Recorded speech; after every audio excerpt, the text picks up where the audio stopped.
चलिए शुरू करें।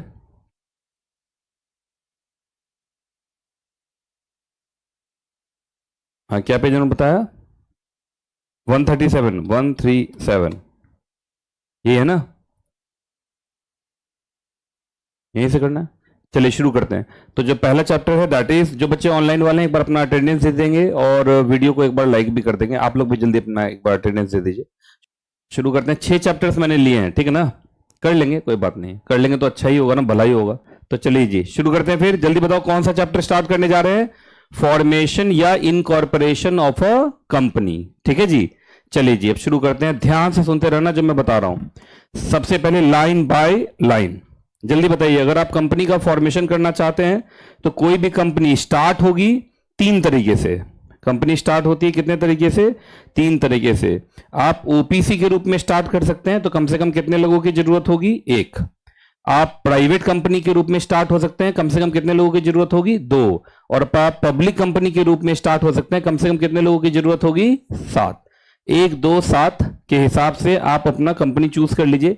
उस ढंग से कंपनी का इनकॉर्पोरेशन स्टार्ट हो जाएगा।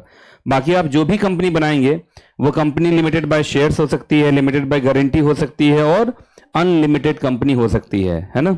और याद रखिएगा कंपनी का जो इनकॉर्पोरेशन का सोर्स सेक्शन है दैट इज सेक्शन नंबर 3। याद रखिएगा कंपनी इनकॉर्पोरेशन का जो सोर्स सेक्शन है that is section number 3। Clear है जी? अब आइए जल्दी जल्दी हम देखते हैं। अगर आपको याद हो चार्ट के थ्रू ही करा देता हूं। फॉर्मेशन ऑफ कंपनी को लेके जो पहले चलता था प्रोसेस दैट वाज डिफरेंट। उस समय क्या होता था? रन के थ्रू नेम रिजर्वेशन होता था, चेंज ऑफ नेम होता था, दोनों हो जाता था। किसके थ्रू? रन के थ्रू। और आपको कंपनी बनाने के लिए कौन सा फॉर्म चलता था? स्पाइस। और स्पाइस फॉर्म पहले क्या होता था? डाउनलोडेबल फॉर्म होता था। लेकिन अब जो है एग्जैक्टली हाँ उस समय फिर एक फॉर्म जोड़ा गया था दैट वाज अजाइल। लेकिन अभी जो है एग्जैक्टली 2025 की अगर बात करें तो अभी जो सिस्टम चल रहा है दैट इज जो रन फॉर्म है it is only for change of name. Name reservation के लिए रन का इस्तेमाल अब होता नहीं है ना? तो इसका मतलब अब भाई कंपनी का नाम कैसे रिजर्व होगा? तो वो स्पाइस प्लस के थ्रू होगा, है ना? किसके through? Spice plus. Spice plus के थ्रू नेम रिजर्वेशन भी हो जाएगा और इनकॉर्पोरेशन भी हो जाएगा।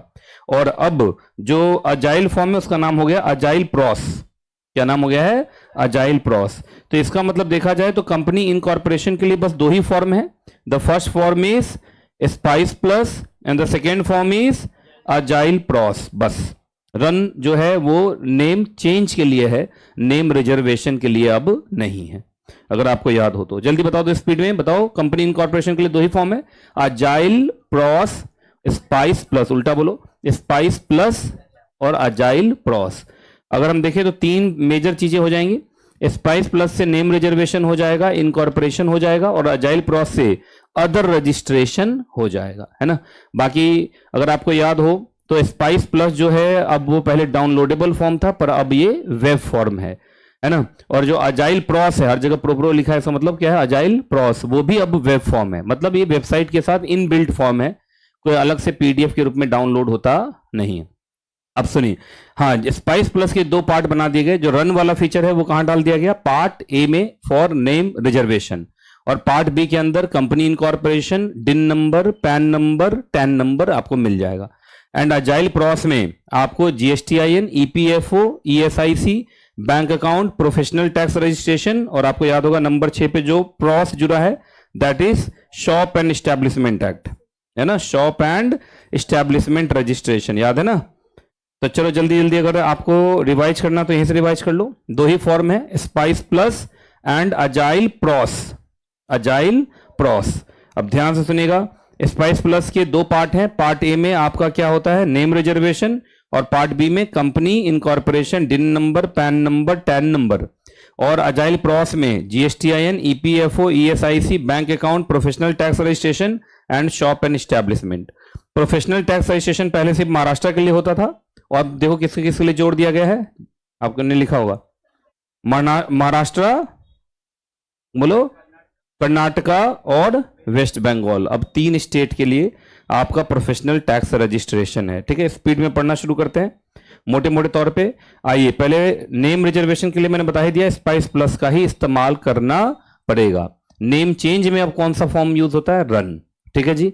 बाकी आप जब भी, ये बड़ा इंपॉर्टेंट चार्ट था, याद है, स्पाइस प्लस के थ्रू जब भी आप नेम रिजर्व करवाएंगे तो याद रखिएगा वो नेम कितने दिन तक रिजर्व होता है फ्री में? 20 दिन तक। कितने दिन तक? 20 दिन तक। अगर 20 दिन का और आप एक्सटेंशन लेना चाहते हैं तो 1000 रुपए का फीस देखिए, 20 रुपए मतलब सॉरी 1000 रुपए का फीस देखिए 20 दिन और एक्सटेंशन प्राप्त कर सकते हैं। फिर 2000 रुपए का फीस देके और 20 दिन का एक्सटेंशन आप ले सकते हैं अपने जरूरत के अनुसार। उसके बाद कोई एक्सटेंशन मिलता नहीं है। अगर इस इतने में कंपनी आपकी नहीं बनी तो फिर ये नाम पब्लिक के लिए अवेलेबल हो जाएगा। हाँ, बाकी एक आपके पास और भी है, एक ही बार में अगर चाहें तो 40 दिन का एक्सटेंशन आप ले सकते हैं एक ही बार में। कितना रुपया देके? 3000 रुपया देके। तो एक ये भी ऑप्शन होता है। क्लियर है ना? चलो जी, अब हम आते हैं स्पाइस का क्या नाम है भाई? Simplified pro forma for incorporation of for incorporating company electronically plus, ये नाम है ना। हर तरह की कंपनी स्पाइस प्लस के थ्रू बन सकती है, ओपीसी भी, प्राइवेट भी, पब्लिक भी, सेक्शन 8 भी और प्रोड्यूसर कंपनी भी। बता दिया, पार्ट ए के अंदर नेम रिजर्वेशन हो जाएगा और पार्ट बी के अंदर क्या हो जाएगा बोलो? आपका बाकी सारी चीजें, इनकॉर्पोरेशन, डिन number, pan number, tan number, ये सब हो जाएगा, है ना। अब याद, अगर स्पाइस का देखो तो स्पाइस फॉर्म जो है उसका नंबर क्या है? आईएनसी 32। उसमें क्या ऐड होता है? ईएमओए आईएनसी 33। उसमें क्या ऐड होता है? ईएओए आईएनसी 34। और उसमें आप ऐड कर देते हैं अजाइल प्रॉस, है ना, आईएनसी 35। ये सारे फॉर्म 32, 33, 34, 35 को बना के जब आप फाइलिंग कर देते हैं तो आपको उधर से इनकॉर्पोरेशन सर्टिफिकेट ऑफ इनकॉर्पोरेशन मिल जाता है आईएनसी 11 में। याद है ना, बताया था 11 नंबर शुभ होता है। तो आईएनसी 11 में क्या मिल जाता है आपको? सर्टिफिकेट ऑफ इनकॉर्पोरेशन, है ना। तो जल्दी बोलो, 32, 33, 34, 35 फाइल करोगे तो क्या मिलेगा? INC 11, that is certificate of incorporation. याद है? चलिए जी, अजाइल प्रो, पहले अजाइल प्रो होता था, अब क्या हो गया? Agile pros. अब बहुत सारी चीजें आपकी इसके थ्रू हो जाएंगी। GSTIN, EPFO, ESIC, professional tax registration, Maharashtra and Karnataka, अब वेस्ट बंगाल भी जुड़ गया। बैंक अकाउंट खुल जाएगा। अब आपका शॉप एंड एस्टेब्लिशमेंट रजिस्ट्रेशन भी हो जाएगा। इसलिए अब अजाइल प्रो नहीं, अब अजाइल क्या हो गया? अजाइल प्रॉस हो गया। क्लियर है जी? ये सारा डॉक्यूमेंट आपको वहां पर देना पड़ता है। बाकी बता दिया था, सर्टिफिकेट ऑफ इनकॉर्पोरेशन कौन से फॉर्म में मिलेगा? आईएनसी 11। जहां आईएनसी 11 मिल गया, ये इस बात का आपका एविडेंस होगा। कैसा एविडेंस होगा बताइए? कॉन्क्लूसिव या प्राइमा फेसी एविडेंस? जल्दी बताओ। ये आपका एक एविडेंस होगा कि हाँ ये कंपनी बना ली गई है, और वहां पर आपको लिखवाया भी होगा, है ना, कि सर्टिफिकेट ऑफ इनकॉर्पोरेशन बताइए किस, इस बात का कि कंपनी को बनाने के लिए जितने भी कंप्लायंसेस थे, है ना, वो सारे किए गए हैं। इस बात का प्राइमा फेसी नहीं, कॉन्क्लूसिव एविडेंस होगा। और एक बार सर्टिफिकेट ऑफ इनकॉर्पोरेशन मिल गया तो आपको सिन नंबर भी अलॉट हो जाएगा और माना जाएगा आज के बाद कंपनी स्टार्ट हो गई।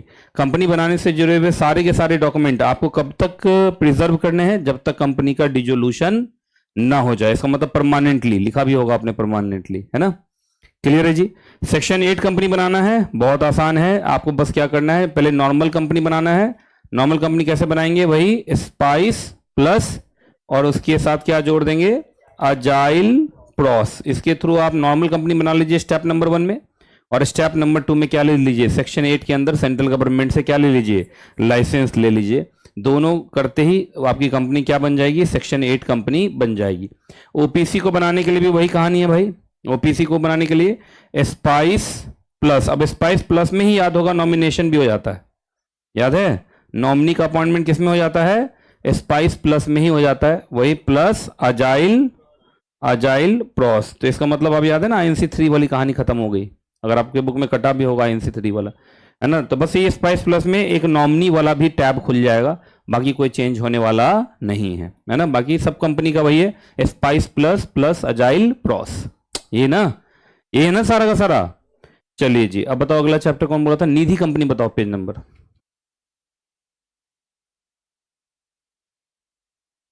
183।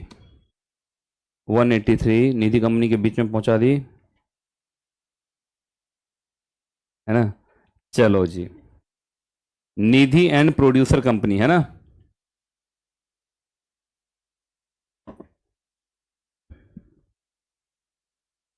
चलो भाई शुरू करते हैं।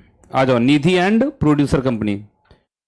4:53 हुआ, 2 मिनट का सिनेमेटिक पॉज है ना, थोड़ा थोड़ा जरूरी है ना ऐसा, तो बच्चा पागल हो जाएगा। देखा, इसके लिए मैंने बनाया ये, ऐसा अच्छा है ना। जिन बच्चों का दोनों ग्रुप है उनको ऐसा तो नहीं लग रहा है कि ऑडिटोरियम के कुछ ही दिन बचे हैं अब, हैं? मतलब अब जैसे आज हो गया तो अच्छा लास्ट है, फिर जिसका दोनों ग्रुप है। प्रोफेशनल में तो ऑनलाइन ही है, चलो ठीक है, देखा जाएगा, है कि नहीं, चिंता क्यों करते हैं। चलिए शुरू करें, निधि एंड प्रोड्यूसर कंपनी, है ना। अरे सब कुछ अच्छा होगा ये सोच के चलना है। चलो अब मेरी बात को जरा ध्यान सुनिए, ये दोनों टाइप्स ऑफ कंपनी है ना, these are the 2 types of company. पहले शुरू करेंगे किसके बारे में, निधि कंपनी के बारे में। तो याद होगा, निधि कंपनी होने के लिए कुछ कंडीशन का सेटिस्फाई होना जरूरी है। बताओ कौन कौन सा, सर भूल भाल के तैयार हैं, कोई बात नहीं। सबसे पहला तो कंपनीज एक्ट के अंदर जब वो इनकॉर्पोरेट होंगे तो शुरू से ही कैसे इनकॉर्पोरेट होंगे, एज अ निधि कंपनी, है ना। दूसरा याद रखिएगा, निधि कंपनी का बस 2 ही ऑब्जेक्टिव होता है, बताओ क्या। एक तो अपने मेंबर्स के अंदर किसकी हैबिट डालना, थ्रिफ्ट एंड सेविंग्स की हैबिट डालना, और सिर्फ अपने ही मेंबर से पैसा लेना डिपॉजिट के नाम से, और अपने ही मेंबर को पैसा देना किसके नाम से, लोन के नाम से, है ना। सिर्फ अपने मेंबर से ही डील करते हैं ये, बाहर वालों से डील करते नहीं है। और तीसरा, इनको हमेशा निधि रूल्स का कंप्लायंस करना पड़ता है, याद है ना, section 406 read with companies Nidhi rules, यही है ना इसका फुल कंप्लायंस, यही है ना। तो जल्दी से एक बार ये वाला बोल दो, अगर आप निधि कंपनी बनना चाहते हैं तो आप इनकॉर्पोरेट होइए as a Nidhi company.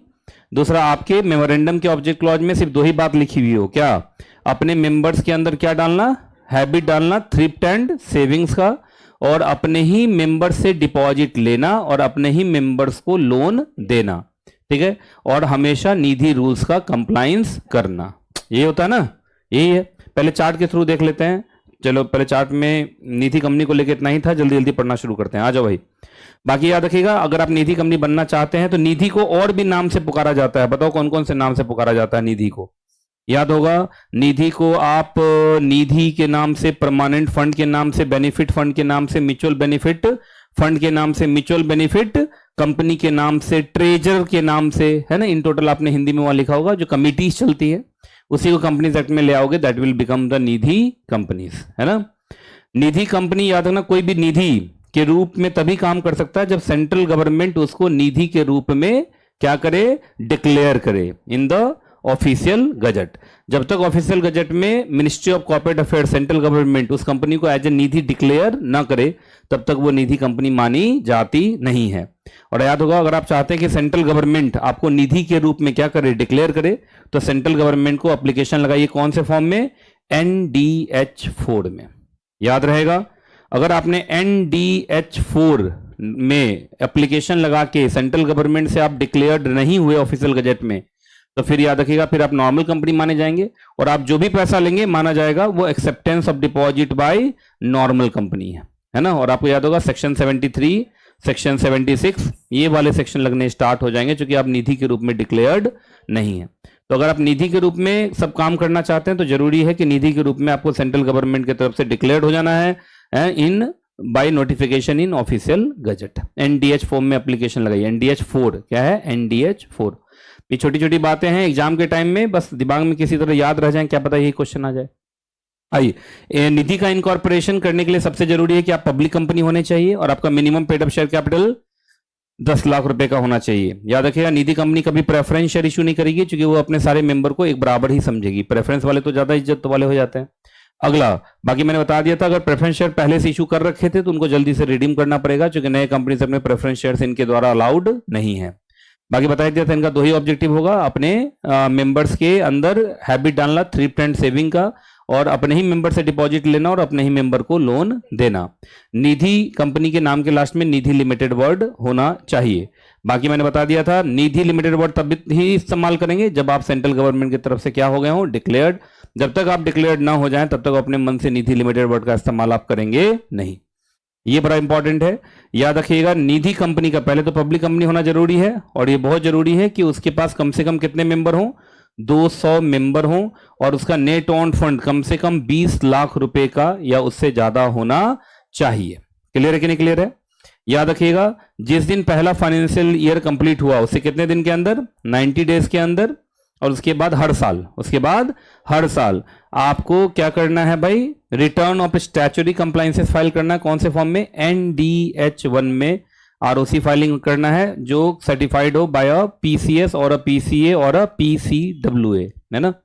Half yearly return भी फाइल होगा, कौन से फॉर्म में, NDH3 में। हाफ ईयर खत्म होते ही कितने दिन के अंदर, 30 दिन के अंदर इसके ऊपर भी किसी भी PCS, PCA और PCMA का सिग्नेचर होना चाहिए।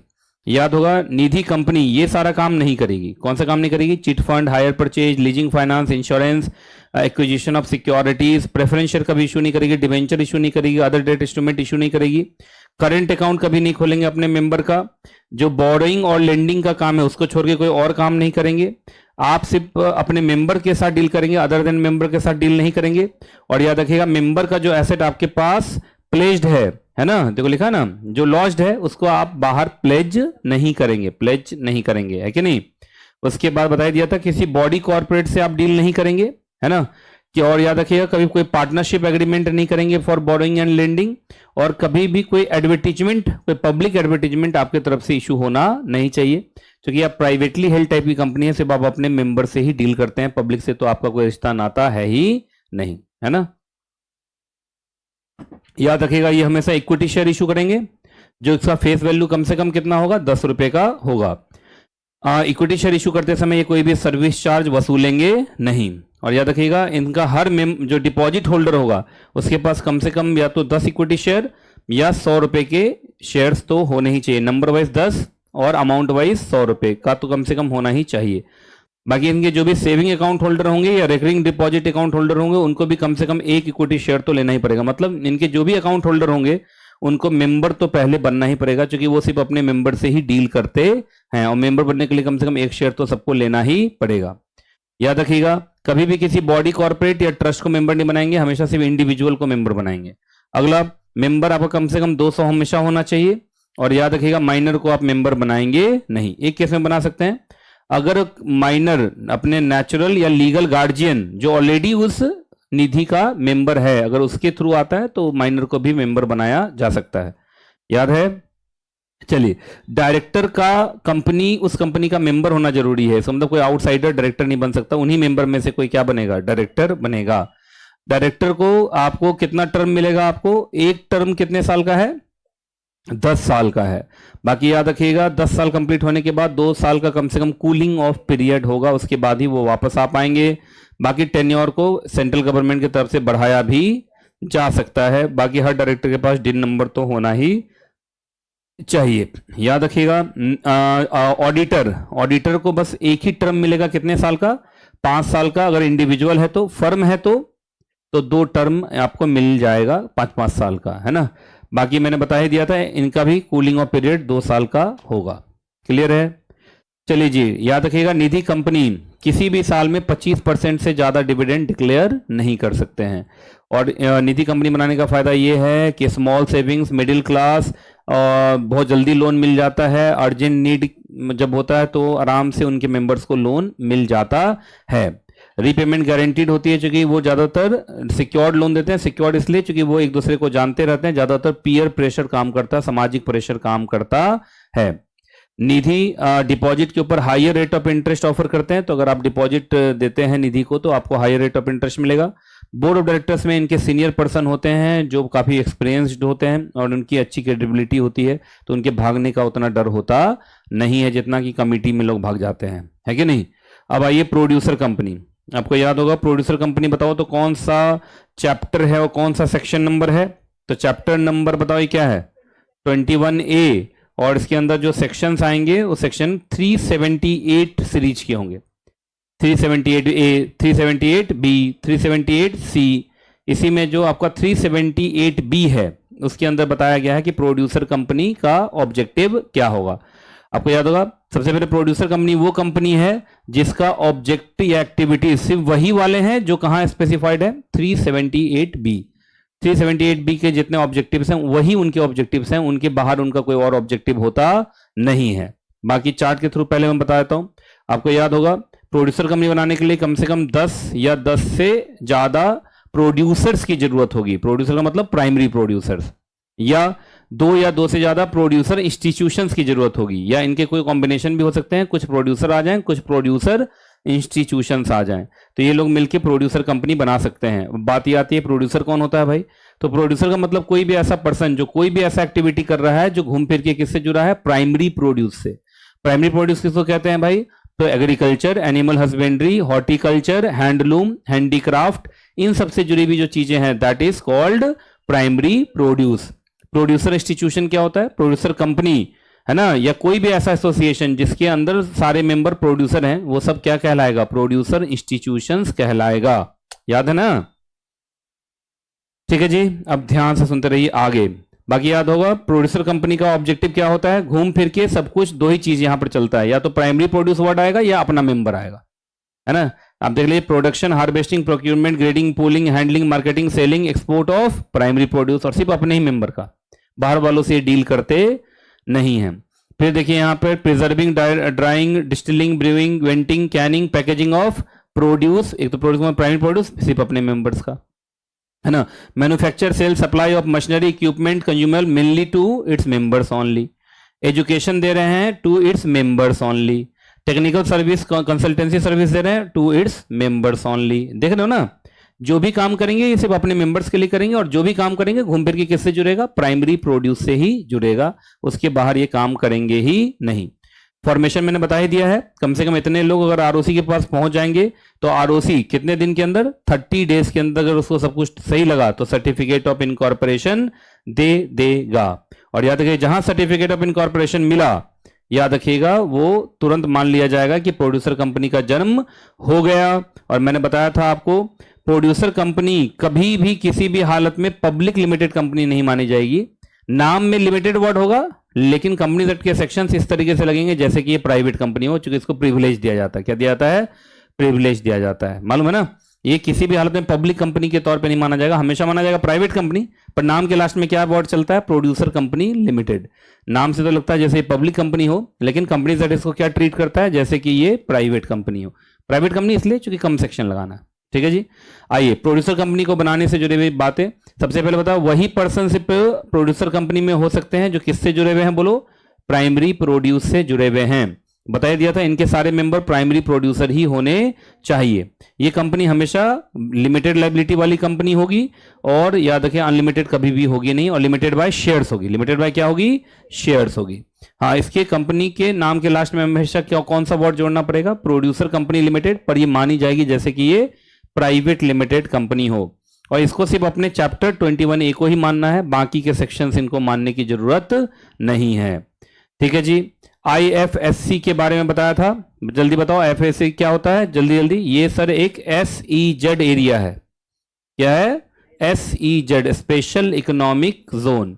ये आपका ड्यूटी फ्री एरिया होता है, याद है ना, duty free area. Duty free का मतलब ये माना जाता है deem to be foreign territory. क्या माना जाता है, deem to be a foreign territory.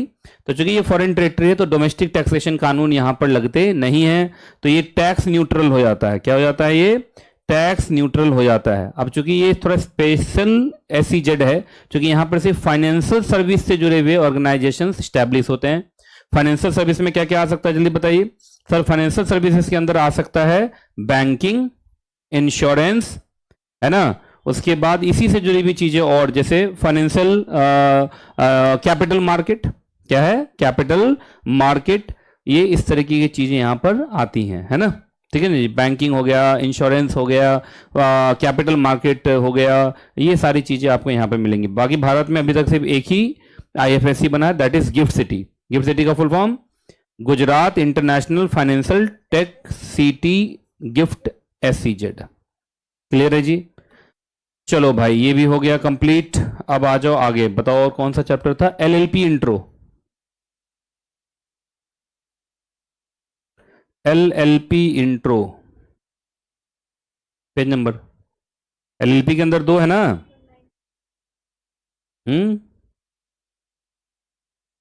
Control गो बोलो, 157, 197, 197, हाँ एकदम सही पहुंचाया। 5:08 हुआ है, 2 मिनट का सिनेमेटिक पॉज। 2 मिनट मौज कर लो तुम लोग।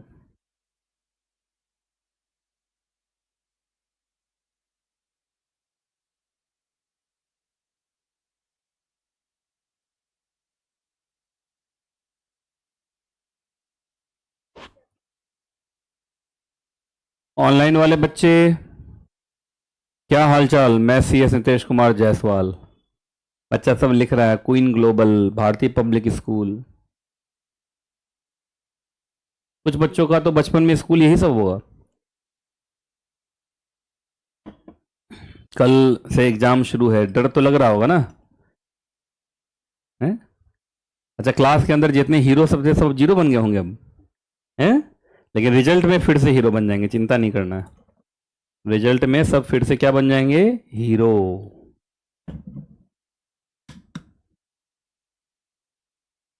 तुम लोग के एग्जाम के साथ साथ मैं भी लगा रहता हूँ। देखो कल तुम लोग से एग्जामिनेशन सेंटर पे मिलूंगा, फिर एग्जामिनेशन खत्म होते ही तुम लोग क्वेश्चन पेपर भेजना मुझे, फिर मैं देखूंगा कहाँ कहाँ से मैच किया है ना। पेज नंबर सब लिखता हूँ ना, ये सब ये तुम लोग को भेजूंगा। सुबह वाला, सुबह वाले से मैच होगा तुम्हें ऐसा लगता है? पिछली बार तो खैर बहुत मैच कर गया था, अब पता नहीं इस बार तुम लोग का पाप कितना है। पिछली बार तो काफ़ी मैच कर गया था, बहुत मैच कर गया था, बहुत ज़्यादा, है ना। हाँ, बुक से तो पूरा मैच करता ही करता है, लेकिन ये कि प्रातः रिवीजन से भी बहुत ज़्यादा मैच कर जा रहा था। अब देखो मुझे लगता है सब प्रातः रिवीजन जरूर देखेगा। हाँ, घर में बैठा ही हुआ है, सोया सोया रहेगा। मैं अकेला यहाँ पर आके सुबह 4 बजे इधर से भूत ये वो सब। हैं? 4 बजे भूत नहीं होता है, 3 बजे, तो 3 बजे आऊँगा ना तब। आज मुझे लगता है जल्दी से सो जाना पड़ेगा रात में, नहीं? कहा आपके पास ये ऑप्शन है, हमारे पास ये ऑप्शन नहीं है। हाँ ये तो है। हो गया टाइम, चलो हो गया। LLP के बारे में सबसे पहले आप लोगों को बता दूं, जल्दी बताओ। LLP है ना, को अगर कंपनी से मैं कंपेयर करूं तो क्या क्या डिफरेंस बताओ। कंपनी का सेपरेट लीगल एंटिटी होता है, कंपनी के अंदर separate and limited liability of share holder होता है, कंपनी के अंदर सेपरेट मैनेजमेंट होता है। लेकिन अगर पार्टनरशिप फर्म से कंपेयर करें तो पार्टनरशिप फर्म में कोई सेपरेट लीगल एंटिटी नहीं होता। वहां पे जो पार्टनर्स हैं उनकी पर्सनल एंड अनलिमिटेड लायबिलिटी होती है और उनका कोई सेपरेट मैनेजमेंट नहीं होता। पर फर्म में भी कुछ अच्छी बातें होती हैं। फर्म को बनाना आसान है, डिसॉल्व करना आसान है, लीगल कंप्लाइंसेस बहुत कम है और उसको चलाना बहुत मतलब खर्चीला नहीं है ना। लेकिन कंपनी को बनाना और ख़त्म करना बहुत कॉम्प्लेक्स काम है, लीगल कंप्लाइंसेस बहुत ज़्यादा हैं और कंपनी को चलाना काफ़ी खर्चीला है। तो याद रखिएगा, अब कोई अगर चाहता है कि ना हमें कंपनी भी नहीं बनाना और ना फर्म बनाना है ना, या कंपनी के ही सिर्फ मुझे अच्छे वाले फीचर चाहिए और फर्म के भी हमें सिर्फ अच्छे वाले फीचर चाहिए, तो बीच का एक हाइब्रिड एसोसिएशन देख सकता है, that is LLP। LLP separate legal entity होगी, इसके जो पार्टनर्स होंगे उसकी सेपरेट एंड लिमिटेड लाइबिलिटी होगी, सेपरेट मैनेजमेंट होगा चूंकि पैसा देने वाले पार्टनर और चलाने वाले डिजिग्नेटेड पार्टनर, याद होगा, है ना। उसके बाद LLP को बनाना आसान ही होगा एज कंपेयर टू कंपनी, और LLP एक छोटा सा एक्ट है तो ज़्यादा इकोनॉमिकल ही है और ज़्यादा खर्चीला नहीं है, ज़्यादा कंप्लाइंसेस भी नहीं है। तो आप कह सकते हैं कि जो LLP है it's a hybrid between a company and firm. आप इसका जो बेस पार्ट है आप उसको कह सकते हैं जैसे पार्टनरशिप फर्म हो, लेकिन इसका जो टॉप पार्ट है दैट इज कंपनी। तो LLP is a hybrid between company and partnership firm. Partnership firm से एक कदम आगे पर कंपनी से एक कदम पीछे, है ना। और दोनों के सिर्फ अच्छे अच्छे वाले फीचर ही उठाए जाते हैं। बाकी बता दिया था, पार्टनर्स यहाँ दो तरीके के दिखाई देंगे, है ना। कुछ पार्टनर्स ऐसे होंगे जो सिर्फ शेयर होल्डर्स होंगे जिसको हम सिर्फ पार्टनर कह देंगे, लेकिन कुछ पार्टनर ऐसे होंगे जो उसको चलाएंगे भी, जिसको हम क्या बोलते हैं, डेजिग्नेटेड पार्टनर, है ना। तो LLP में दो तरीके के पार्टनर आपको दिखाई देंगे। अब जल्दी जल्दी पढ़ लेते हैं LLP के इंट्रो के बारे में। आइए जी, सबसे पहले LLP का फीचर्स बता देता हूं। LLP एक बॉडी कॉर्पोरेट है जिसकी सेपरेट लीगल एंटिटी है, परपेचुअल सक्सेशन है। LLP बना के आप कोई भी ट्रेड या बिजनेस कर सकते हैं। LLP का LLP एक्ट के अंदर इनकॉर्पोरेट होना जरूरी है। LLP को बनाने के लिए कम से कम 2 पार्टनर की जरूरत है। LLP को भी कौन चलाता है, MCA। LLP को बनाने के लिए इनकॉर्पोरेशन डॉक्यूमेंट आपको याद होगा, यहां पर एक फॉर्म होता है, बता ही देता हूं, फिलिप, याद है ना। जैसे कंपनी को बनाने के लिए स्पाइस प्लस और अजाइल प्रॉस है, बताओ एलएलपी को बनाने के लिए कौन सा फॉर्म है? फिलिप, है ना, फिलिप फॉर्म बना के आपको आरओसी को फाइल कर देना है। आरओसी बोल दीजिए या आरओएलएलपी बोल दीजिए। क्या बोल दीजिए? आरओएलएलपी। आपको सर्टिफिकेट ऑफ इनकॉर्पोरेशन मिल जाएगा। हर पार्टनर एलएलपी का एजेंट माना जाएगा, लेकिन पार्टनर की लायबिलिटी हमेशा लिमिटेड ही रहेगी। लेकिन फ्रॉड और नेग्लिजेंस में तो हर जगह ही ये क्या हो जाती है? अनलिमिटेड। बाकी अगर आप किसी एलएलपी का पार्टनर बनना चाहते हैं इनकॉर्पोरेशन के वक्त, तो इनकॉर्पोरेशन डॉक्यूमेंट के सब्सक्राइबर बन जाइए, या बाद में बनना चाहते हैं तो आप उनके पार्टनर के साथ एग्रीमेंट कर लीजिए admission of a new partner के नाम से, है ना।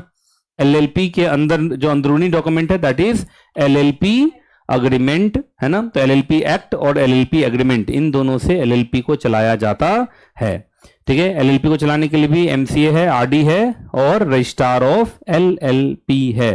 पर एलएलपी के कुछ डिसएडवांटेजेस भी हैं, इसको याद रख। सॉरी, एडवांटेज पहले, इसको बनाना बड़ा आसान है, बड़ा आसानी से बन जाता है।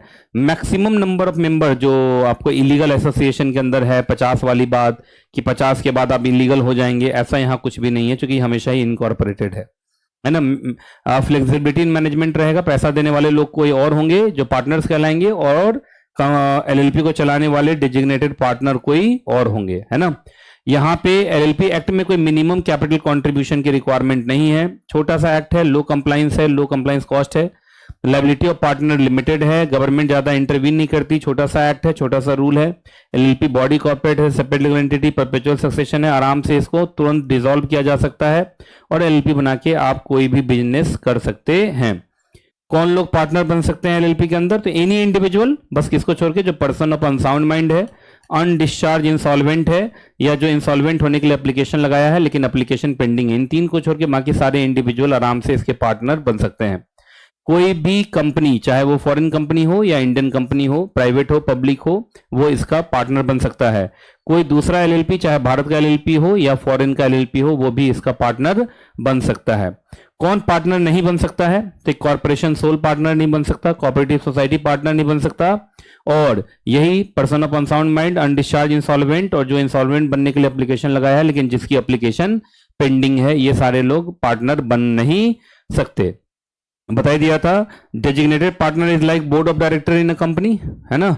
तो डेजिग्नेटेड पार्टनर, हर एलएलपी में कम से कम 2 डेजिग्नेटेड पार्टनर तो होने ही चाहिए, दोनों का इंडिविजुअल होना जरूरी है, दोनों में से किसी एक का भारत का रेजिडेंट भी होना जरूरी है।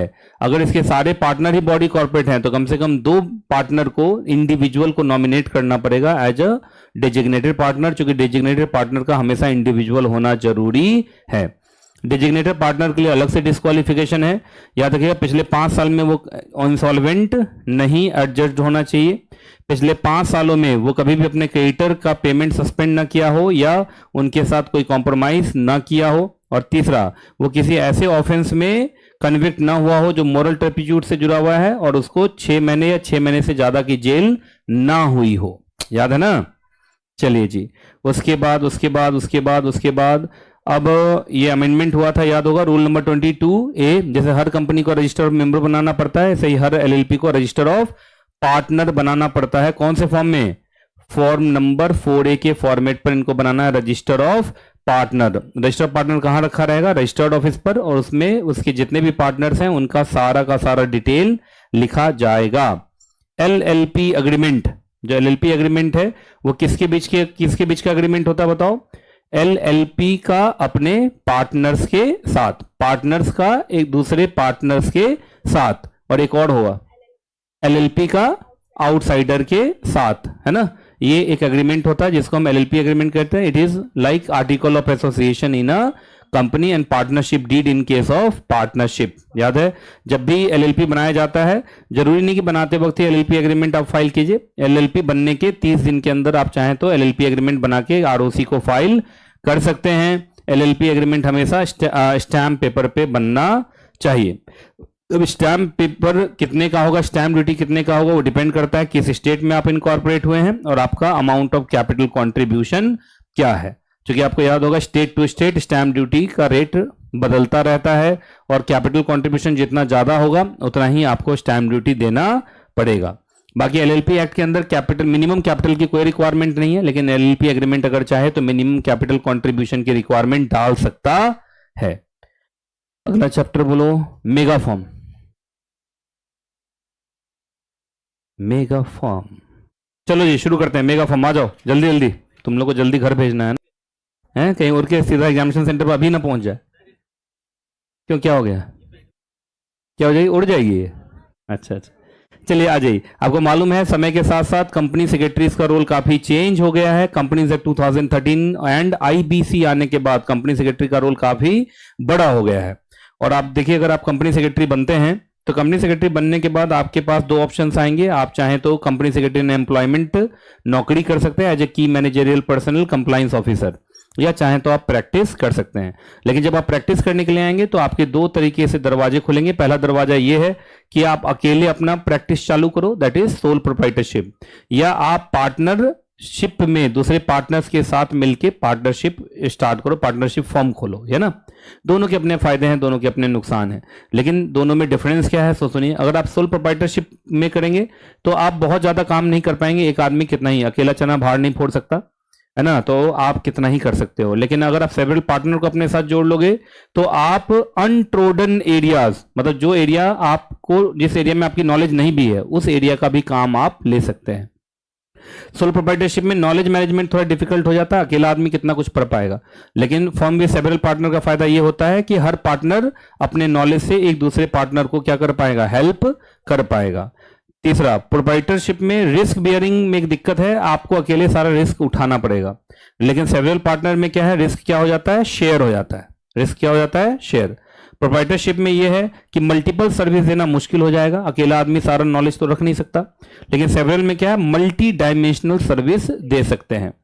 सोल प्रोप्राइटरशिप में एक अच्छी बात भी यह है कि आप अपना खुद के मास्टर हैं, किसी से कुछ भी पूछने की जरूरत नहीं है।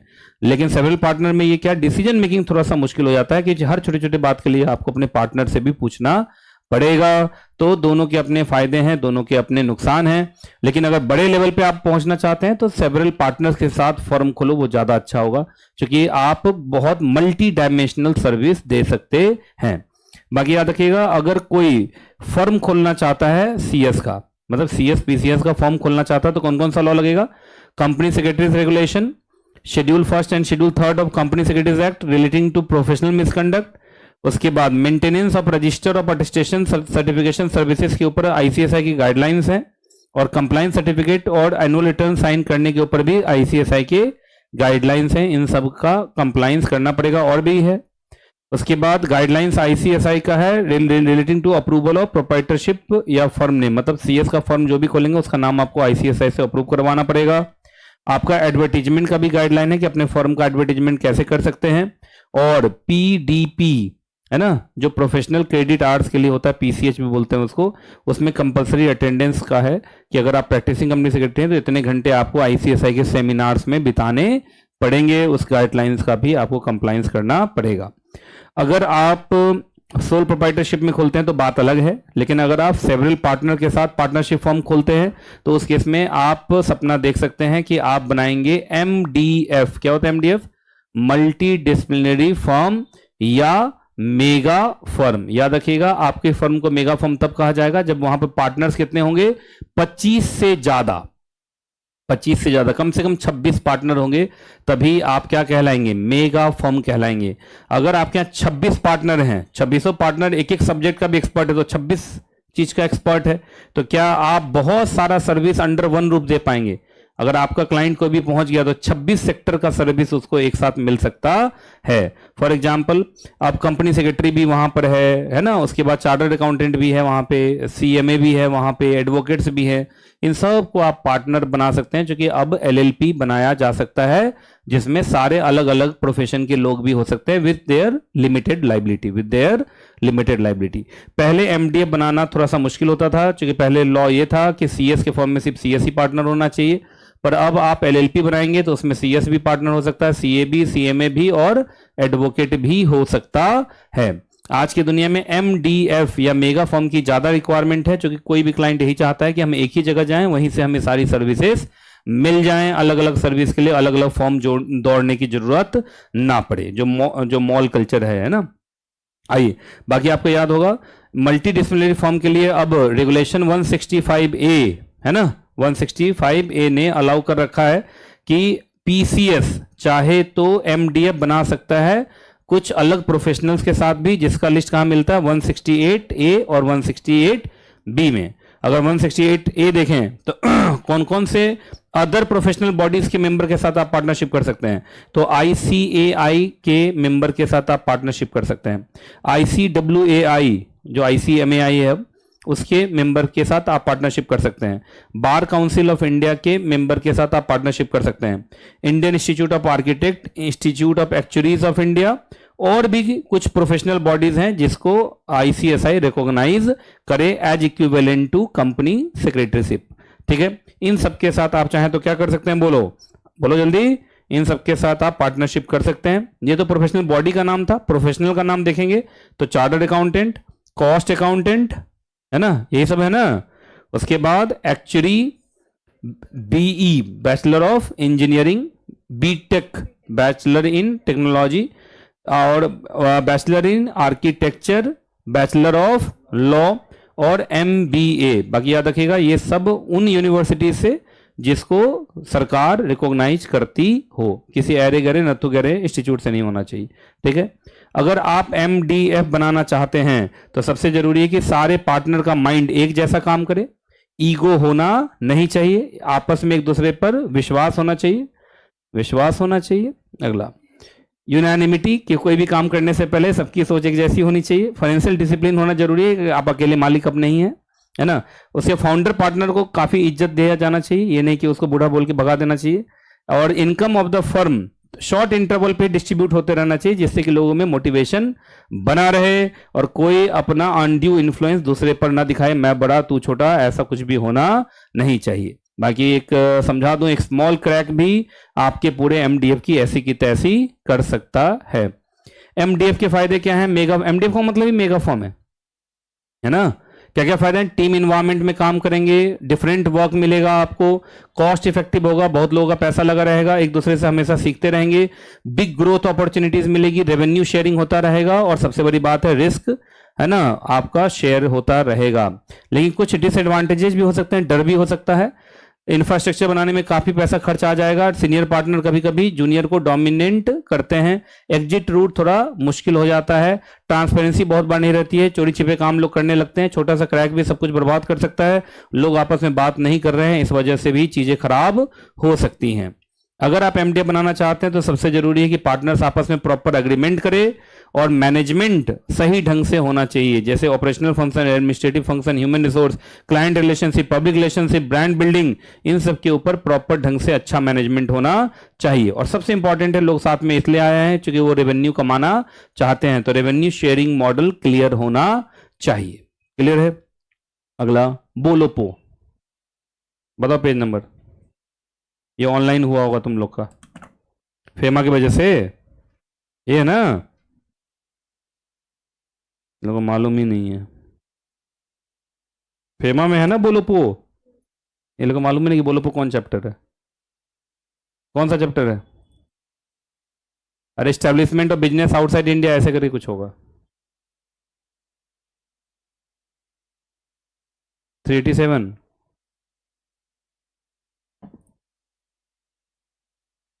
है। स्टार्टअप भी बोला है, हाँ लास्ट में, इसके बाद स्टार्टअप ही कराऊंगा। क्या पूछी, क्या यही पूछी हो ना जो मैंने बताया। अच्छा अच्छा, नहीं तुम्हारा चेहरा देख के लगा कि पूछा कुछ और, मैंने बता दिया कुछ और, तुम सब में हाँ बोल दिए। बोलो पेज नंबर बता, 387। हाँ यही है, बहुत लोगों को ये नहीं मालूम है कौन सा चैप्टर है। चलो अब शुरू करते हैं, आ जाओ भाई। सबसे पहले देखिए आजकल क्या है, आजकल क्या होता है कि जो फॉरेन कंपनी है, देखो ये क्या है, फॉरेन कंपनी, वो भी भारत में क्या बनाती है, अपनी ब्रांच ऑफिस खोलते हैं वो लोग, यहाँ पे लाइजनिंग ऑफिस खोलते हैं और बहुत बार वो होली ओन्ड सब्सिडियरी बनाते हैं। जो कंपनीज बहुत बड़ी हैं वो सीधा होली ओन्ड सब्सिडियरी बना लेती है, लेकिन जो कंपनी स्टार्टिंग फेज में होती हैं वो लोग सिर्फ क्या खोलते हैं, branch office, liaisoning office, tender vendor मिल गया है तो प्रोजेक्ट ऑफिस, यही होता है ना, यही तो होता है। तो चलिए देखिए यहां पर जरा ध्यान से, तो 3 तरीके के ऑफिस जनरली वो लोग खोलते हैं शुरुआत में, या तो ब्रांच ऑफिस खोल लेंगे, या लाइजनिंग ऑफिस खोल लेंगे, या प्रोजेक्ट ऑफिस खोल लेंगे। इसी को ना मैंने बोला बोलोपो, ठीक है ना। अब सुनिएगा, बड़ा इंपॉर्टेंट चार्ट है ये, कि कोई भी फॉरेन कंपनी अगर भारत में शुरुआती बिजनेस करते हैं, वो शुरुआती, क्योंकि देखो बाद में अगर उनका बिजनेस जम गया तब तो वो लोग क्या बना लेते हैं यहाँ पे, होली ओन्ड सब्सिडियरी। लेकिन शुरुआत में वो लोग क्या करते हैं, या तो ब्रांच ऑफिस खोलेंगे। बताओ ब्रांच ऑफिस में क्या होता है, जल्दी बताओ इधर देख के। ब्रांच ऑफिस में हर वो काम होता है जो उनके हेड ऑफिस में होता है। लाइजनिंग ऑफिस में यहां सिर्फ कम्युनिकेशन होता है, कम्युनिकेशन चैनल है, कोई भी यहां पे अकाउंटिंग, कोई भी फाइनेंशियल चीजें यहां पर होती नहीं है। प्रोजेक्ट ऑफिस तो समझ ही रहे हो, यहां पे उनको कोई प्रोजेक्ट मिला हुआ है, प्रोजेक्ट जब तक चल रहा तब तक उनका प्रोजेक्ट ऑफिस है, प्रोजेक्ट खत्म प्रोजेक्ट ऑफिस भी खत्म। यही है ना, तो ये ना बोलोपो। चलिए जी, अब जरा ध्यान से सुनिए जो मैं बता रहा हूं आपको। आ जाओ भाई, सबसे पहले देखो मैंने बताया था ना यहाँ पे 2 रूट है इनके पास। अगर सुनो सुनो सुनो सुनो सुनो, अगर ये बहुत बड़ी कंपनी हो गई, यहाँ खूब बिजनेस जमा लिया, तो ये लोग यहाँ प्राइवेट लिमिटेड कंपनी बनाएगा, इसको अपना बना लेगा होली ओन्ड सब्सिडियरी। और नहीं तो शुरुआत में टेस्टिंग फेज में क्या बनाएगा, छोटा सा ब्रांच ऑफिस, छोटा सा लाइजनिंग ऑफिस, और टेंडर वेंडर मिल चुका है तो प्रोजेक्ट ऑफिस। आइए जी आगे चलते हैं। चूंकि वो लोग भारत के बाहर के हैं, चूंकि वो लोग भारत के बाहर के हैं, तो उस केस में कंपनीज एक्ट के साथ साथ फेमा भी लगेगा, आरबीआई की गाइडलाइंस भी लगेंगे। कंपनीज एक्ट की बात करें तो चैप्टर नंबर कौन है, देखो दे 22, चैप्टर 22 है ना। और रूल कौन सा लगेगा, companies registration of foreign companies rule 2014। और अगर फेमा का तो लगेगा ही लगेगा। आ जाओ भाई, तो हम फेमा से उठाते हैं सबसे पहले। बताओ जल्दी, ब्रांच ऑफिस क्या होता है। ब्रांच ऑफिस में बताया था हर वो काम हो सकता है जो उनके हेड ऑफिस में होता है। दूसरा बताओ कौन है, लाइजनिंग ऑफिस। लाइजनिंग ऑफिस में क्या कोई फाइनेंशियल चीजें होंगी या only only only only channel of communication होगा, वो बोलो। ओनली चैनल ऑफ कम्युनिकेशन होगा, बातचीत के लिए ऑफिस खोला गया है भाई। यहां पे कोई भी फाइनेंशियल ट्रांजैक्शन होगा नहीं। ये एक बच्चा इतने लोगों का लेके आया क्या, अच्छा ऑफिस है। वही मैंने बोला कि बच्चा जो है मेगा फॉर्म वाला लग रहा है। ये इन बहुत सारे बच्चों का मैंने पिछले साल भी सिग्नेचर किया था, तो वो भी चल जाएगा। बच्चा सोच रहा है घर का आदमी है ही तो चिंता क्या करना है, एक रुपए का फोटो स्टेट ही तो निकालना है ना। लेकिन जो पिछले बार मैंने सिग्नेचर किया था उससे भी चल जाता है। ये आइडेंटिटी कार्ड तो एक ही रहना है ना। साइन करते करते मेरा साइन बदल गया।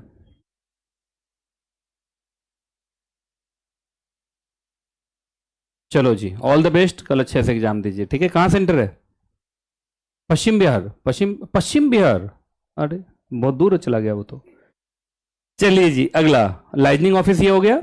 और तीसरा बताओ, प्रोजेक्ट ऑफिस। मैंने बताया था अगर उनको कोई प्रोजेक्ट मिला है तो क्या खोलते हैं, प्रोजेक्ट ऑफिस। अब सुनिए, सबसे इंपॉर्टेंट लॉ यहां से शुरू होता है। याद रखिएगा, अगर आप बोलोपो खोलना चाहते हैं तो एडी कैटेगरी फर्स्ट बैंक के ही अप्रूवल से काम चल जाएगा, आरबीआई का अप्रूवल की जरूरत नहीं है। तो establishment of BO LO PO requires only approval from AD category first bank, है ना। और एडी कैटेगरी फर्स्ट बैंक जो अप्रूवल देगा वो एज पर आरबीआई गाइडलाइन ही देगा, तो आरबीआई सीधे तौर पे इन्वॉल्व नहीं है। चलिए अगला, बाकी याद रखिएगा यहां से साफ साफ लिखा हुआ है कि अगर 100% एफडीआई सेक्टर वाले में आप बोलोपो खोल रहे हैं तो मैंने बता दिया था एडी कैटेगरी फर्स्ट बैंक ही सब कुछ शुरू से अंत तक अप्रूवल दे देगा, उसको कुछ भी सोचने की जरूरत नहीं है। पर आरबीआई अप्रूवल की जरूरत कब कब है बताइए, बताओ जल्दी से। आप पाकिस्तान से आए हैं यहां बोलोपो लगाने के लिए, तो पाकिस्तान से बोलोपो लगा रहे हैं तो बम ही मारने आए होंगे।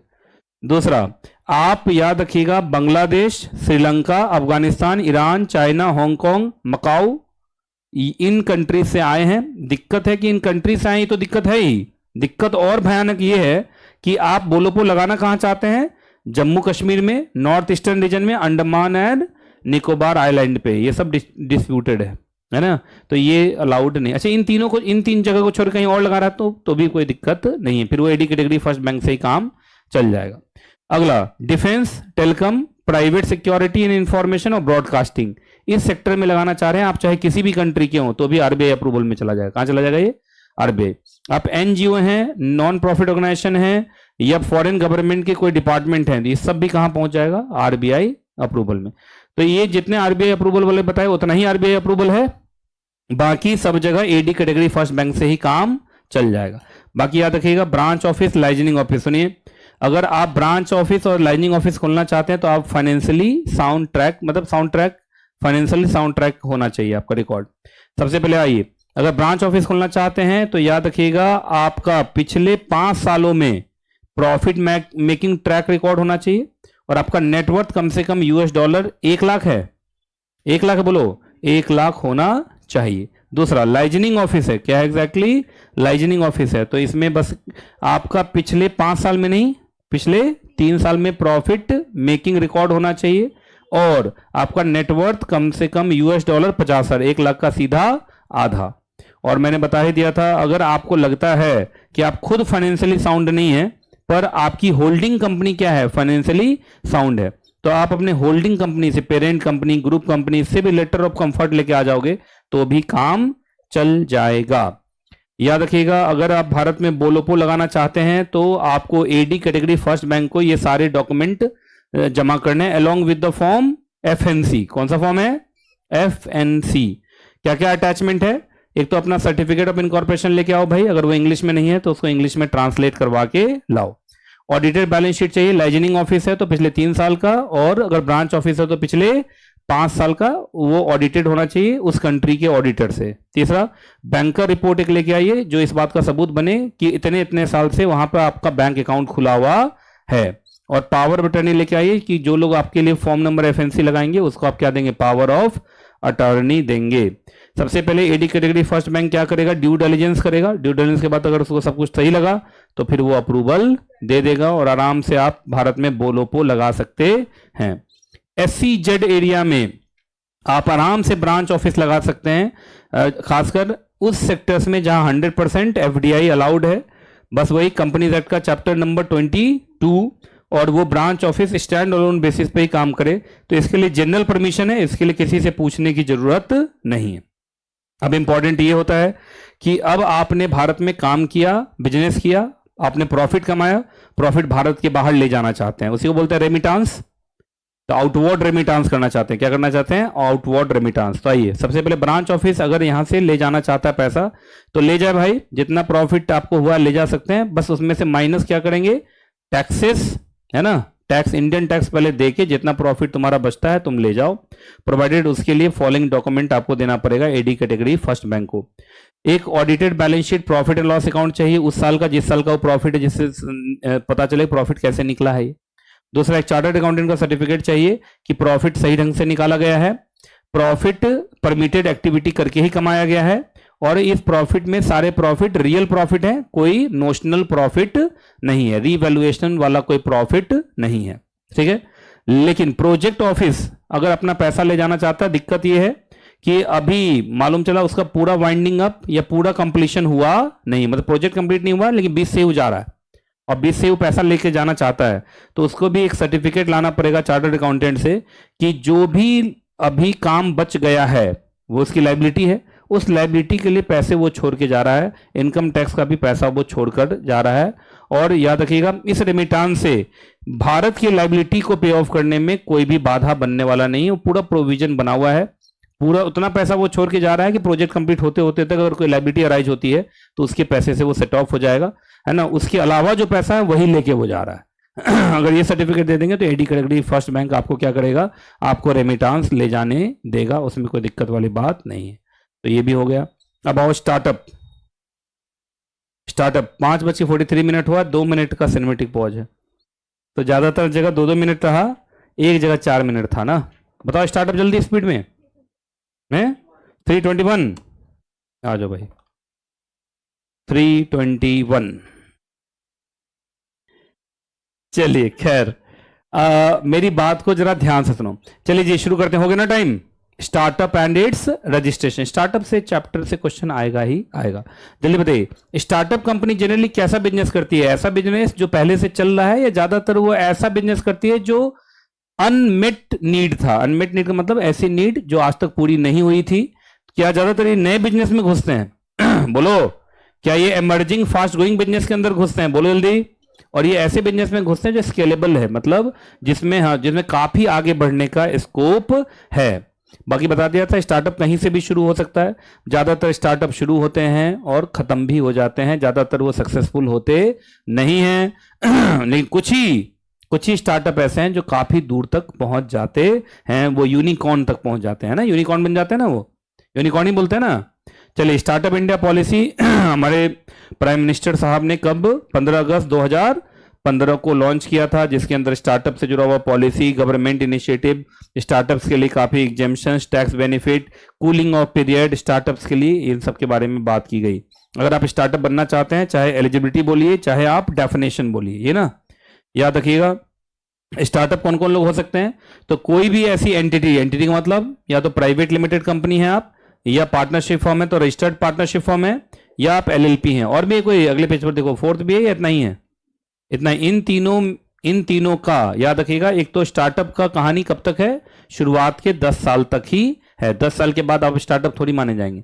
तो शुरुआत के 10 साल तक आपको स्टार्टअप का क्या मिल सकता है? स्टेटस, प्रोवाइडेड कि आपका टर्नओवर इस 10 साल में किसी भी साल में 100 करोड़ से एक्सीड ना करे, और आपको याद होगा इनोवेशन, डेवलपमेंट, कॉमर्शलाइजेशन, है ना, टेक्नोलॉजी, इंटेलेक्चुअल प्रॉपर्टी, कुछ नई चीजों में काम करते हुए दिखाई देने चाहिए, है ना। आप कोई कोचिंग खोलेगा और बोलेगा हम स्टार्टअप हैं, तो नहीं, क्योंकि कोचिंग ऐसा बिजनेस है जो पहले से ही चल रहा है। हाँ, लेकिन कोचिंग में ही कोचिंग देने का तरीका कोई नया लाए, जैसे पहले फेस टू फेस क्लासेस चलती थी, फिर बीच में कुछ लोग ऑनलाइन रिवोल्यूशन लेके आए, बाकी वो लोग खुद का ही रिवोल्यूशन हो गया, उन लोग का हालत बहुत खराब है कि नहीं। तो मैंने बताया ज्यादातर स्टार्टअप फेल ही कर जाते हैं। आइए जी, बाकी एक बात बताइए, कोई भी एंटिटी फॉर्म हुई है पुराने बिजनेस को ही स्प्लिट करके, रिकंस्ट्रक्ट करके, तो वो कभी स्टार्टअप माना नहीं जाएगा। बाकी स्टार्टअप होने के लिए आपको inter ministerial board of certification से क्या लेना पड़ेगा? सर्टिफिकेट ऑफ एलिजिबल बिजनेस, तभी आपको टैक्सेशन का बेनिफिट मिलेगा। बताइए स्टार्टअप की जर्नी कब खत्म हो जाएगी? या तो 10 साल कंप्लीट करने के बाद, या किसी भी साल में 100 करोड़ से ज्यादा टर्नओवर हुआ तो वहीं स्टार्टअप की जर्नी खत्म। ये होता है ना।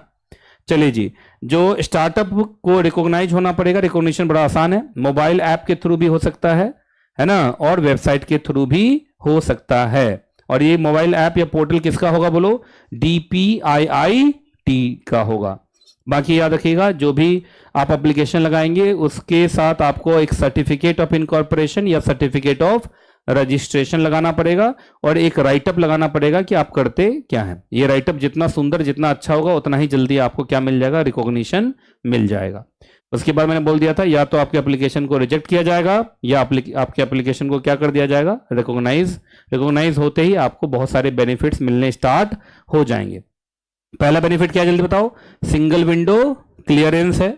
ऐप में ही, एप्लीकेशन का मतलब ऐप में ही सारे अप्रूवल्स हैं। 10,000 करोड़ रुपए का फंड स्टार्टअप को बढ़ावा देने के लिए रखा गया है। पेटेंट रजिस्ट्रेशन फीस भी इनको कम लगता है। आईबीसी के अंदर इनको 90 दिन में ही खत्म होने का एक एग्जिट विंडो बनाया गया है। उसके बाद शुरुआत के 3 साल में आपका कोई इंस्पेक्शन करने के लिए नहीं आएगा। कैपिटल गेन टैक्स से आप कितने साल तक मुक्त हैं? 3 साल तक मुक्त हैं। टैक्स से ही कितने साल तक मुक्त हैं? 3 साल तक मुक्त हैं। सेल्फ सर्टिफिकेशन से भी कंप्लायंस हो जाएगा, किसी से साइन कराने की जरूरत नहीं है। 5 लाख स्कूल्स खोले जाएंगे, 10 लाख बच्चों को पढ़ाया जाएगा, उनमें इनोवेशन की आदत डाली जाएगी। आईपीआर प्रोटेक्शन स्टार्टअप्स के लिए अलग से प्रोविजन बनाया जाएगा। एंटरप्रेन्योरशिप को बढ़ावा दिया जाएगा, और भारत को क्या बनाना है? स्टार्टअप हब बनाना है, ऐसी सोच सरकार की है। वेस्ट बंगाल, उत्तर प्रदेश, उड़ीसा, राजस्थान, कर्नाटका, गुजरात, झारखंड, इन लोगों ने भी अपने अपने यहां फंड बनाया है, so as to encourage the startup. यही है ना। स्टार्टअप के फायदे क्या हैं? स्टार्टअप बनाना बड़ा सिंपल है। स्टार्टअप होते ही आपके बहुत सारे खर्चों में क्या हो जाएगा? रिडक्शन हो जाएगा। जैसे पेटेंट फीस बहुत कम लगता है। आपको बताए थे 10,000 करोड़ रुपए का फंड है, आराम से आपको लोन मिल जाएगा। किससे? सिडबी। स्टार्टअप छोटा है तो सिडबी होगा ना। अरे अब यहाँ पर कोई आईडीबीआई थोड़ी हो जाएगा। आईडीबीआई तो बड़े इंडस्ट्रीज के लिए, SIDBI is for small scale industries. Startup India seed fund भी बहुत बार मिलता है आपको, स्टार्ट करने के लिए भी लोन दिया जाता है। आपको क्रेडिट गारंटी भी बहुत बार मिलता है कि आप लोन लेने जाएंगे, अगर आप स्टार्टअप हैं तो सरकार आप पर थोड़ा विश्वास करेगी। 3 साल के लिए बता ही दिया था। टैक्स हॉलीडे है ना, टैक्स देने की जरूरत नहीं है। R&D फैसिलिटीज हैं। जो आपका कंप्लाइंसेस है, कोई भी टाइम कंज्यूमिंग कंप्लाइंसेस नहीं है। Legal support, fast tracking, patent examination बताया ही था। इन्वेस्टर्स को भी बहुत टैक्सेशन का बेनिफिट मिलता है। 90 दिन के अंदर आप चाहें तो अपना स्टार्टअप बंद भी कर सकते हैं।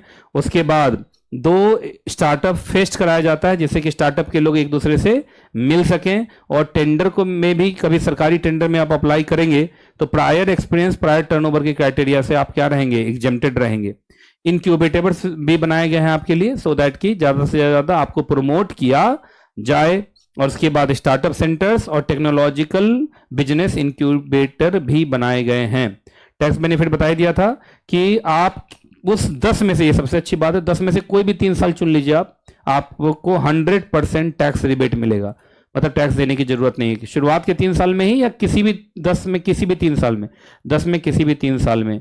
बाकी मैंने बता दिया था कि अगर आपको कैपिटल गेन भी नहीं देना पड़ेगा, अगर आप अपने शेयर्स को आप फेस वैल्यू से ज्यादा पर बेचते हैं तो उस केस में अगर कोई होता है आपका क्या चीज कैपिटल गेन, तो भी वो आपको करने की जरूरत नहीं। लॉन्ग टर्म पता है ना, लॉन्ग टर्म कैपिटल गेन, इन सबसे भी आप मुक्त हो जाएंगे। और भी इनकम टैक्स के अंदर बेनिफिट्स हैं। बाकी एक कॉम्पेडियम भी बनाया गया बेस्ट प्रैक्टिसेस का लेके कि स्टेट्स ने इन मैटर पे काम किया। बोलो कौन? इंस्टीट्यूशनल सपोर्ट कैसे दिया जाए, एंटरप्रेन्योरशिप को कैसे बढ़ावा दिया जाए, इनोवेशन को कैसे बढ़ावा दिया जाए, इनको मार्केट एक्सेस कैसे दिया जाए, इनक्यूबेशन को कैसे सपोर्ट किया जाए, फंडिंग को कैसे बढ़ाया जाए, मेंटोरशिप प्रोग्राम को कैसे आगे बढ़ाया जाए, कैपेसिटी डेवलपमेंट कैसे किया जाए। इसमें 30 बेस्ट प्रैक्टिसेस हैं। अगर सारी सरकार इस पर काम करती है तो उसके उस स्टेट में है ना स्टार्टअप का अच्छा काम होगा। बता दिया था कंपनीज एक्ट के अंदर भी स्टार्टअप को बहुत सारे एग्जेम्पशन है, याद होगा। जो पब्लिक डिपॉजिट वाला है, याद है ना, पब्लिक डिपॉजिट वाले सेक्शन 73, 76 तो नहीं ना, 76 तो पब्लिक कंपनी के लिए होता है। सेक्शन 73 इनके ऊपर लगता ही नहीं है, अगर आपको याद हो तो। इसके बाद ये अपने प्रोमोटर को भी ESOP दे सकते हैं। स्वेट इक्विटी शेयर्स का जो नॉर्मल है लिमिट दैट इज 25%, पर इनके लिए कितना होता है 50%। इनके एनुअल रिटर्न पे जरूरी नहीं है कि कंपनी सेक्रेटरी साइन करे, कंपनी सेक्रेटरी तो साइन कर देगा, कंपनी सेक्रेटरी नहीं है तो प्रैक्टिसिंग कंपनी सेक्रेटरी की जरूरत नहीं है, डायरेक्टर के साइन से ही काम हो जाएगा। इनको साल में सिर्फ 2 बोर्ड मीटिंग करना है। वो अलग बात है कि एक बोर्ड मीटिंग से दूसरे बोर्ड मीटिंग के बीच में कम से कम 90 दिन का तो गैप होना चाहिए। और बता दिया था आपको इनको जो भी पैसा मिलता है वो उसको याद होगा, इसको डिपॉजिट माना जाता नहीं है। मैं बता डिपॉजिट चैप्टर से ये मुक्त होते हैं, है कि नहीं। उसके बाद अगर आप स्टार्टअप बनाना चाहते हैं तो सबसे पहले देख लो भाई, आप प्राइवेट कंपनी बनाओगे, पार्टनरशिप फर्म बनाओगे या LLP बनाओगे, पहले तो वो देख लो। उसके बाद इन सब से जुड़ा हुआ जो भी बिजनेस लाइसेंसेस है, रजिस्ट्रेशन है, टैन नंबर, GSTIN, ये सब तो आपको लेना पड़ेगा। उसके बाद फाउंडर इक्विटी स्प्लिट और वेस्टिंग, मतलब फाउंडर्स के बीच में प्रॉपर एग्रीमेंट होना चाहिए कि बाद में झगड़ा वगड़ा ना हो जाए। इंटेलेक्चुअल प्रॉपर्टी प्रोटेक्शन के लिए ट्रेडमार्क सबका अभी से रजिस्ट्रेशन करा लो, क्या पता तुम बहुत बड़े आदमी बनने वाले, बहुत बड़ा तुम्हारा बिजनेस बनने वाला है। एम्प्लॉयमेंट कॉन्ट्रैक्ट एकदम क्लियर होना चाहिए, थर्ड पार्टी एग्रीमेंट एकदम क्लियर होना चाहिए कि कोई भी आपका पार्टनर या जो भी लोग आपसे जुड़े हुए हैं वो बाहर डिस्क्लोजर ना करे। इन्वेस्टमेंट स्ट्रक्चरिंग अच्छे से हो जानी चाहिए, कंप्लायंस मैनेजमेंट पर ध्यान देना है। 3 तरीके के आपके याद रखिएगा फाइनेंसिंग ऑप्शंस इनके लिए होते हैं, एग्जाम में तीनों के बीच में डिफरेंस आ सकता है। पहला इक्विटी, डेट और ग्रांट। ग्रांट तो क्या है, ग्रांट का मतलब दान है ना। इक्विटी में है तो सबसे अच्छी बात है कि आप पर रीपेमेंट का कोई दबाव नहीं है, याद है ना, शेयर्स को वापस करने की जरूरत नहीं है, शेयर्स का पैसा सीधा वाइंडिंग अप में आप वापस कीजिए। पर डेट में आपको याद होगा हमेशा रीपेमेंट का आपके ऊपर एक प्रेशर बना रहेगा। ग्रांट में भी कोई रीपेमेंट नहीं, तो दान है ना, दान लीजिए और मौज कीजिए। इक्विटी फाइनेंसिंग में बता दिया था, इन्वेस्टर के पॉइंट ऑफ व्यू से देखा जाए तो रिस्क ज्यादा होता है, मालूम है ना। इक्विटी में क्या पता प्रॉफिट ही ना हो, कभी डिविडेंड मिले ही ना। लेकिन डेट में अगर मैं देखूं इन्वेस्टर के पॉइंट ऑफ व्यू से तो रिस्क है ही नहीं। अगर खासकर वो सिक्योर डेट है तब तो कंपनी ने सिक्योरिटी दिया होगा, सिक्योरिटी बेच के वो लोग पैसा निकाल लेते हैं। ऊपर से रेट ऑफ इंटरेस्ट जो होता है वो भी फिक्स्ड होता है, वो उनको देना ही पड़ता है। ग्रांट में कोई रिस्क फैक्टर ही नहीं है, जब दान है तो इसमें क्या करना है, इसमें इन्वेस्टर कोई होता ही नहीं, दान देने वाला तो बेनेवोलेंट पर्सन होता है। इक्विटी फाइनेंसिंग के अंदर रीपेमेंट को लेके लेस प्रेशर है, बता ही दिया था। आप इक्विटी है, शेयर का पैसा सीधा वाइंडिंग अप में वापस कीजिए, बीच में वापस करने की जरूरत नहीं। पर डेट पे हमेशा ही प्रेशर रहेगा बेचारे पे कि हमें क्या करना है, रिडेम्पशन करना है। क्या करना है, रिडेम्पशन। ग्रांट में ऐसा कोई प्रेशर नहीं है। इन्वेस्टर को इक्विटी में क्या मिलता है, या तो कैपिटल अप्रिसिएशन ज्यादा मिलता है, डिविडेंड तो बहुत कम ही मिलता है। डेट में इनको इंटरेस्ट मिलता रहता है हर साल, और ग्रांट में कोई रिटर्न नहीं, बस दुआएं मिलती हैं, ये ना। उसके बाद involvement in decision making, equity वाले लोग याद रखिएगा डिसीजन मेकिंग प्रोसेस में वोटिंग राइट की वजह से वो इन्वॉल्व रहेंगे। पर याद होगा डेट वाले लोगों का काफी कम इन्वॉल्वमेंट होता है, उनकी मीटिंग क्लास मीटिंग कभी होगी तो आएंगे, नहीं तो वो आते ही नहीं है। जो ग्रांट देके गया उसका तो कोई इन्वॉल्वमेंट ही नहीं है। ये इक्विटी के नाम से तुमको कौन कौन लोग पैसा दे सकते हैं, angel investor, self financing, family friends, venture capitalist, crowd funding, incubator, accelerator. अच्छा, लोन वोन कौन दे सकता है, बैंक, NBFC है ना, सरकार के भी लोन होते हैं, मुद्रा लोन है ना, ये सब लोन है। और ग्रांट तो कौन देगा भाई, जो धनी होगा खुद ही, सरकार। कभी कभी कुछ कॉर्पोरेट्स भी दान देते रहते हैं, और बहुत बार कुछ प्राइवेट एंटिटीज भी दान देते रहते हैं। तो ये सारी कुछ चीजें थी जो आपको पता होनी चाहिए। ठीक है जी, ज्यादा टाइम नहीं खराब करना है, इसलिए जरूरी यह है कि आप जल्दी से अब घर पहुंचे। तो मैं इस सेशन को यहीं पे रोकता हूं। चलिए जी, शुभ रात्रि, गुड नाइट, सब्बा खैर, पर सो मत जाना, ठीक है।